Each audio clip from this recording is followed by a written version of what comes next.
ہم دھمکیوں کے سائے میں مذاکرات کو قبول نہیں کریں گے۔ ایرانی اسپیکر محمد باقر قالیباف کا سوشل میڈیا پر بیان۔ کہا کہ ٹرمپ چاہتے ہیں مذاکرات کا مطلب ایران کو سرنڈر بن جائے۔ کسی دھمکی کو قبول نہیں کریں گے۔ ٹرمپ مذاکراتی ٹیبل کو سرنڈر ٹیبل میں بدلنا چاہتے ہیں۔ ڈونلڈ ٹرمپ نے ناکہ بندی کر کے معاہدے کی خلاف ورزی کی۔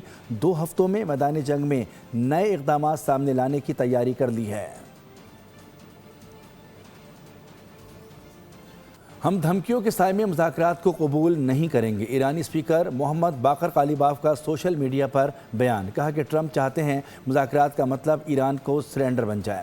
کسی دھمکی کو قبول نہیں کریں گے۔ ٹرمپ مذاکراتی ٹیبل کو سرنڈر ٹیبل میں بدلنا چاہتے ہیں۔ ڈونلڈ ٹرمپ نے ناکہ بندی کر کے معاہدے کی خلاف ورزی کی۔ 2 ہفتوں میں میدان جنگ میں نئے اقدامات سامنے لانے کی تیاری کر لی ہے۔ ہم دھمکیوں کے سائے میں مذاکرات کو قبول نہیں کریں گے۔ ایرانی اسپیکر محمد باقر قالیباف کا سوشل میڈیا پر بیان۔ کہا کہ ٹرمپ چاہتے ہیں مذاکرات کا مطلب ایران کو سرنڈر بن جائے۔ کسی دھمکی کو قبول نہیں کریں گے۔ ٹرمپ مذاکراتی ٹیبل کو سرنڈر ٹیبل میں بدلنا چاہتے ہیں۔ ڈونلڈ ٹرمپ نے ناکہ بندی کر کے معاہدے کی خلاف ورزی کی۔